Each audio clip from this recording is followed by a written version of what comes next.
안녕하십니까. 황태순TV의 황태순입니다. 2021년 8월 15일 광복절 오후입니다. 오늘 오전 10시에 있었던 광복절 76주년 기념식 행사 보셨나요? 안 보시길 잘했습니다. 보니까 이번에 이제 문재인 대통령이 대통령으로서 마지막 참석하는 광복절 행사죠. 이번 행사는 탁현민 청와대 의전비서관이 총 지휘했다고 합니다. 느낌은 딱 그렇습니다. 이야, 마지막 순간까지도 비겁하고 비열하고 참 겁쟁이스럽다 하는 생각입니다. 코로나19 때문에 대통령만 이른바 경축사를 하고 광복회장인 김원웅은 이틀 전 8월 13일 백범 김구 선생 기념관에서 미리 녹화 영상을 바로 그 자리에서 틀더라고요. 보니까 편집한 흔적이 역력합니다. 여기저기 말이 뚝뚝 끊어지죠. 지금 이 사회자는 이렇게 얘기해요. 코로나19 때문에 보면은 김원웅 광복회장의 기념사 축사는 미리 녹화한 영상으로 보여드리겠습니다. 그런데 문제는 김원웅 씨가 옆에 있어요. 문재인 씨 바로 옆에 있습니다. 김원웅 씨가 바로 오른쪽에 있습니다. 그러면서 굳이 동영상, 그때 편집한 동영상을 틀더라고요. 물론 저는 이해합니다. 지난해 같은 경우에 김원웅 씨 마치 입에서 똥물 쏟아내듯이 오물 쏟아내듯이 되지 않는 이야기가 하다 마구 쏟아내면서 과거 이승만 대통령을 욕하고 박정희 대통령을 욕하고 그러지 않았습니까? 근데 이번에도 마찬가지입니다. 5분짜리 그 동영상은 그야말로 이 친구는 혼자 흥분해서 벌벌 떨면서 친일 반민족 기득권 세력이 어쩌고 저쩌고 이야기하면서 그야말로 대한민국의 정통성 자체를 갖다가 깡그리 무시하는 그와 같은 진짜 입에 담기 어려운, 한마디로 말이라기보다는 개 짖는 소리입니다. 똥개 짖는 소리 같은 얘기 한 5분 동안 해놓고 그 다음에 문재인 씨는 나와서 덕하니 자기는 이제 프롬프터 봐가면서 쭉 얘기하는데 또 그 내용은 별 내용도 없어요. 광복절 통상적으로 이제 8.15 경축사 같은 경우는 대북 메시지가 있다던가 아니면 대일 메시지 있어야 되는데 그냥 일본에는 좋게 잘 지내자 이런 투에이고 북한에 대해서는 그냥 우리 잘 지내요 이런 이야기고 나머지 이번에 최근에 우리 7월 2일 날 대한민국이 웅크타드 유엔의 이제 그 기구죠. 웅크타드가 공인한 선진국이 되었습니다. 웅크타드가 64년인가 설립되었는데 설립된 이후에 개발도상국에서 이른바 선진국으로 올라온 유일한 나라가 대한민국입니다. 이거 자랑하는 거예요. 근데 그게 하필이면은 문재인 씨 집권 기간 중에 웅크타드에서 그와 같은 결정을 내렸지 그게 그저 거저됐겠습니까? 근데 문재인 씨도 이제 그 부분에 있어서는 쭉 과거의 이야기들을 쭉 하면서 그 공이 누구 공인지 우리가 물을 먹을 때도 물을 마실 때도 음수사원이라고 우리가 물 한 잔을 마셔도 그 물이 어디서부터 왔는지를 알아야 됩니다. 근데 앞에 이런저런 이야기하면서 마치 자기 때문에 한다는 듯이 붕 혼자 떠갖고 이야기하는데 탁현민 씨는 딱 보니까 느낌이 그거예요. 김원웅에게는 배드캅, 나쁜 역할. 그러니까 보수 정권에 대해서 욕하고 과거 이승만, 박정희 정권 욕하고 그 다음에 백선엽 장군 욕하고 하는 거는 김원웅이한테 맡기고 그 다음에 그럴듯한 이 황당한 얘기 그냥 그저 자화자찬 자기 뻑 하는 이야기는 문재인 본인에게 맡기고 나름대로 탁현민이 이 쇼를 했는데 하여튼 안 보시길 잘했습니다. 우선 김원웅 씨 얘기를 갖다 짧게 5분짜리 동영상인데요. 한마디로 저도 생방송으로 안 봤고 다시 유튜브를 통해서 보면서 하마터면 제가 저 스마트폰 깰 뻔했습니다. 집어 던져갖고 이런 얘기예요. 이승만 정권은 친일 내각이었다. 참 박정희 대통령의 박정희 정권은 박정희 반민족 군사정권이었다. 그런데 김원웅 씨, 박정희 대통령이 18년이 반민족 군사정권이었으면 왜 그 당시에 공화당 사무처요원 공채 시험 왜 시험 받고 거기서 왜 공화당에서 고위 간부했습니까? 그리고 박정희 정권이 끝나고 민주정의당 전두환 총재의 민주정의당 시작됐을 때 왜 거기 가서 뭐 청년국장이니 조직국장이니 왜 핵심 요직 중에 핵심 요직했습니까? 할 말이 없죠. 참 보니까 기도 안 차는 이야기입니다. 백선엽 장군에 대해서는 뭐 일본 육군 대신 뭐 시라카와 대장이죠. 그러니까 시라카와 대장을 흠모했다. 그래서 만약에 백선엽 그가 국군의 아버지면 윤봉길에서는 어떻게 되는 것이냐 라고 마구잡이로 이제 조지고 있어요. 다음에 건국절을 제정하자고 하고 왜 이 보수 우파에서 박근혜 정부 시절에 하도 이들이 보면은 대한민국 정통성을 부정하는 가운데 심지어는 1948년 대한민국의 수립을 갖고 대한민국 정부 수립이라고 그러지 않았습니까? 그러니까 강경 보수 입장에서는 그런 어떤 헛소리들을 갖다가 끊기 위해서 건국절, 광복절이 아니라 건국절. 그러니까 1945년 8월 15일은 광복절이고 다음에 1948년 8월 15일은 좌파들은 그냥 남한정부 수립이라고 그러고 우파는 대한민국 건국이라고 이야기합니다. 그래서 건국절을 제정하자고 했던 겁니다. 건국절을 제정하자고 친일교과서를 만들어 박근혜 정부 시절에 국정교과서를 얘기하는 것 같습니다. 이런 식으로 마구잡이로 뒤에 줘 뱉는 거예요. 그러니까 이 김원웅 씨 이야기는 말이 아니라 개나 소나 닭이 짖는 소리입니다. 소리. 말이 아닙니다. 소리입니다. 김원웅의 소리. 친일 교과서를 만들어 자라나는 세대를 가르치려는 세력은 대한민국 법통이 임시정부가 아니라 조선총독부에 있다고 생각한다. 대한민국 국민 중에서 대한민국의 법통이 조선총독부에 있다고 생각하는 사람이 어디 있겠습니까? 이런 생떼죠. 하여튼 이와 같이 마구잡이로 인간이기를 갖다가 거부하는 개소리, 닭소리, 쇠소리를 실컷 질러놓고 또 박근혜 대통령의 박근혜 정부에 대해서도 친일의 뿌리를 두고 있다라는 식으로 매도했어요. 자, 그리고 동영상이 끝나서 곧 이어서 문재인 씨가 단상에 오릅니다. 여전히 프롬프터 본다고 눈이 이렇게 되죠. 자, 이거는 문재인 씨가 읽었던 그 내용인데 그거 제가 긴 한 20 몇 분간은 다 생략하고 핵심적 내용을 갖다 짚으면서 왜 문재인이 나쁜 사람인가를 갖다 말씀드리겠습니다. 전국 해방 이후에 전국 145만 명이었던 초중고 학생이 해방 후 불과 2년 만에 235만 명으로 60% 이상 증가했습니다. 자, 우리나라요. 그때 초중고 솔직히 말하면 고등학교도 없었죠. 그러니까 중학교 5년이 그 다음에 이제 48년인가 47년에 이제 중고로 분리되는 건데 어쨌든 우리나라의 초중고 학생들이 이와 같이 폭발적으로 늘어나게 된 것은 오로지 이승만 대통령의 공입니다.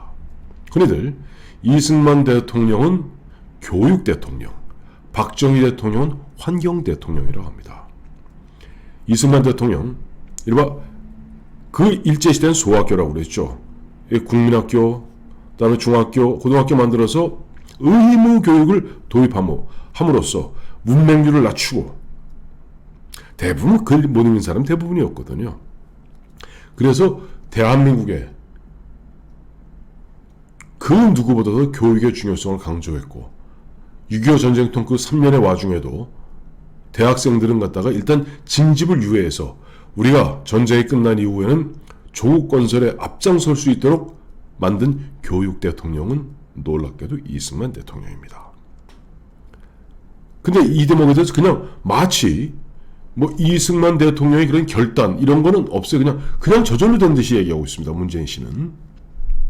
그리고 아까 잠깐 얘기했던 왜 그러면 박정희 대통령이 경제 대통령 이렇게 이야기하고 있다 환경 대통령이라고 하느냐. 전 세계적으로 박정희 대통령은 환경 대통령으로 유명합니다. 국가 권력을 이용해서 사실은 그린벨트라는 굉장히 어마무시한 그러한 틀로서 환경을 보존하고 그 다음에 식목일을 만들어서 나무를 심었거든요. 그렇게 산림 녹화로서 우리 조국 강산을 푸르게 만들었던 박정희 대통령, 문재인 정부 들어서 어떻게 하는지 아시죠? 다 그 산 까올리고 태양광 깔고 그 태양광 위에는 새똥이 잔뜩 앉아 있습니다. 두 번째, 이제 문재인 씨 이야기합니다. 농산물 생산도 크게 증가했습니다. 일제의 수탈로 억눌렸던 작물 생산량이 농지개혁 이후 급증했습니다. 1970년대에 이르러 식민지 시절에 3배로 늘었고 마침내 보릿고개를 넘었습니다. 자, 말 잘했습니다. 문재인 씨. 농지개혁 누가 했죠? 문재인 씨. 어이 문재인 씨. 농지개혁은 바로 1949년 이승만 대통령이 과거 공산당이었던 조봉암 씨를 갖다가 농림부 장관 시켜서 농지개혁을 이루었던 겁니다. 북한에서는 무상몰수, 무상분배가 아니죠. 사용권만 준 거죠. 그러다 세금으로 뜯었으니까. 이승만 대통령은 유상몰수, 또 유상분배였습니다. 그렇게 함으로써 6.25 전쟁이 터지기 직전에 우리나라 대부분의 소작농들이 어쨌든 요만큼이라도 자기 땅을 갖게 된 겁니다.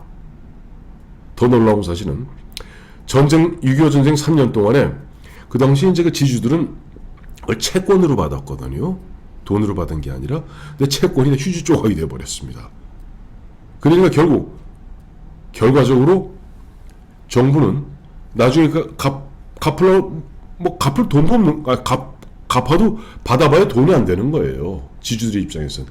그래서 우리나라에, 남쪽에서는 이런 지주계급이 붕괴되는 겁니다. 지주계급이 붕괴되는 통에 가장 물먹은 동네가 바로 전라도죠. 전라도 땅이 넓지 않습니까? 그리고 그 다음부터 박정희 대통령 시절에 이른바 공업화 시대, 산업화 시대로 넘어가게 되는 거죠. 어쨌든 농지개혁을 갖다 일군 사람은 이승만 대통령입니다. 또 1970년대에 이르러 식민지 시절에 3배로 늘어났고 마침내 보릿고개 누가 남겼습니까? 바로 박정희 대통령입니다. 때로는 혼식장려, 분식장려, 강하게 옥죄면서 또 내부적으로는 통일변이 무슨 변이 그래갖고 계속 함으로써 우리가 드디어는 1977년에 식량 자급자족을 하게 되지 않습니까? 그리고 제가 대학 들어가던 1978년에 드디어 쌀막걸리에 쌀약주가 나왔던 겁니다. 박정희 대통령의, 이승만 대통령의 피와 땀과 눈물이 어려있던 우리 결과물입니다. 박정희 대통령 그 당시에 항상 했던 이야기가 있습니다. 우리도 5천년의 가난의 사슬을 끊고, 이렇게 얘기했던 것이 박정희 대통령인데, 그냥 이거 누가 보면 이게 굉장히 중요한 얘기입니다. 우리 음수사원, 어떤 정권에서 어떤 역할을, 어떤 일을 했는지를 갖다가 우리 후손들은 알아야 됩니다. 우리 후손들이, 젊은이들이 그냥 저절로 농산물도 증가했구나, 농지개혁? 누가 농지개혁, 혁명적 농지개혁을 누가 했습니까? 북한에서는 토지 개혁을 했고 우리는 농지 개혁을 했습니다. 우리 일반 이 땅들은 손을 안 댔고 농지를 갖다 개혁해서 어떻게 보면 서지컬 스트라이크식으로 이승만 대통령이 합리적으로, 당시 이승만 정부의 강요들은 토지 개혁까지 얘기했습니다만은 이른바 자본주의 시스템에 대해서 신봉하고 있었던 이승만 대통령은 아니다, 농지 개혁을 하되 그것도 유상으로 사들여서 유상으로 나누어주는 합리적인 방안입니다. 문재인 씨 아셨죠? 공부를 안 하셨으니 아실 리가 있겠습니까만, 그 다음에 중요한 얘기가 나옵니다. 이것도 문재인 씨 입으로 나온 거예요. 우리도 한번 잘 살아보자는 국민의 의지는 1960년대 경제개발 5개년 계획부터 경제사회개발개혁, 신경제계획과 IT산업 육성, 녹색성장과 창조경제로 이어져 세계 10대 경제대국으로 올라서는 토대가 되었습니다. 2017년 3만 불을 넘어선 1인당 GDP도 지난해 G7 국가를 넘어섰습니다. 우리도 한번 잘 살아보자. 누구 얘기죠? 박정희 대통령 얘기입니다. 모두가 게을러 터졌을 때 바로 새마을 정신입니다. 캔즈 정신입니다. 우리도 할 수 있다. 우리도 한번 잘 살아보자.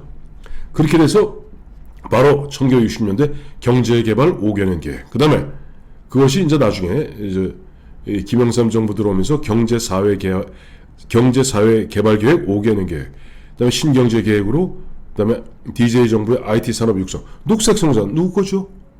이명박 대통령의 녹색성장입니다. 창조경제 누구 거죠?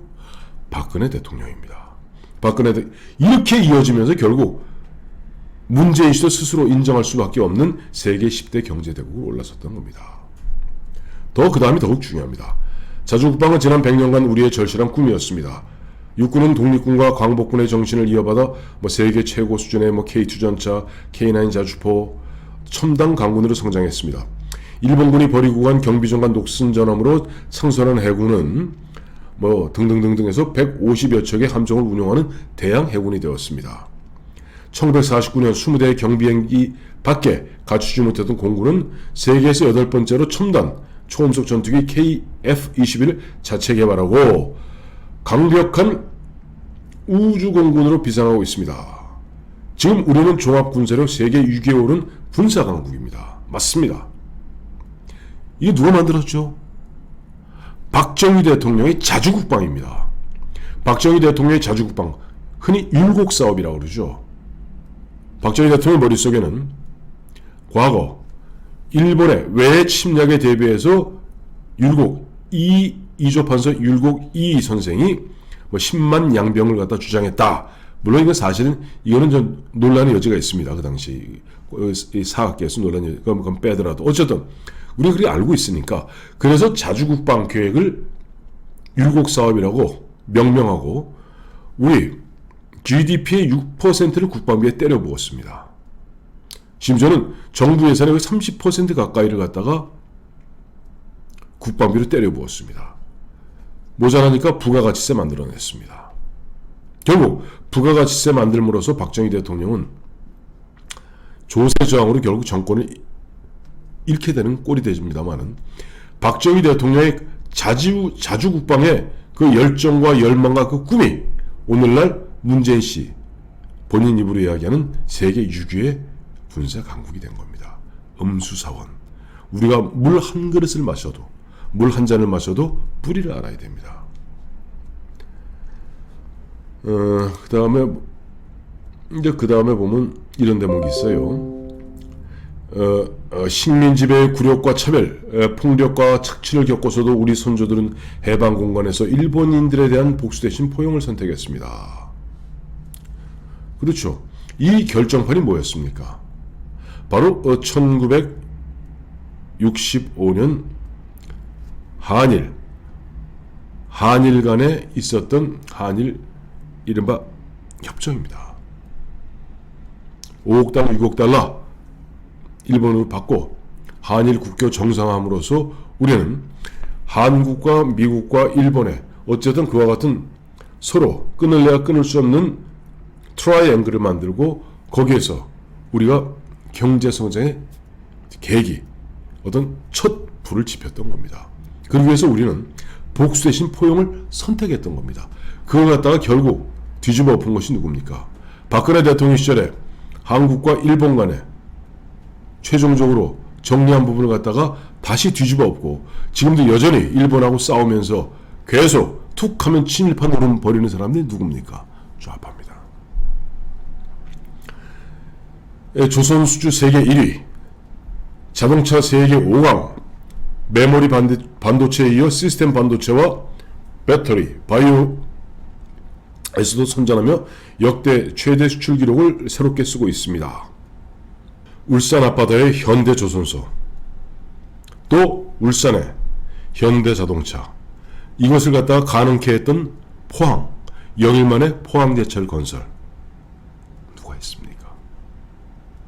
그리고 누가 했고 그때 누가 반대했습니까?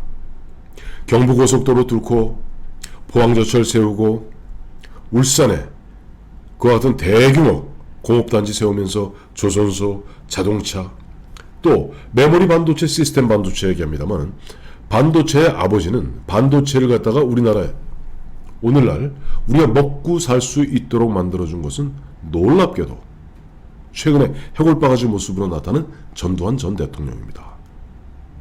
전두환 50 정부는 당시 김성진 전두환 대통령 육사 동기죠.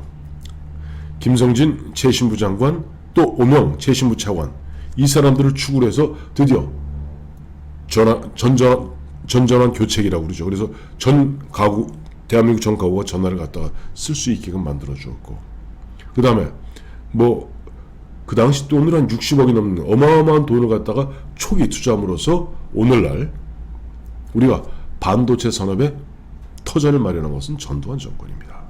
알 거는 알고 갑시다.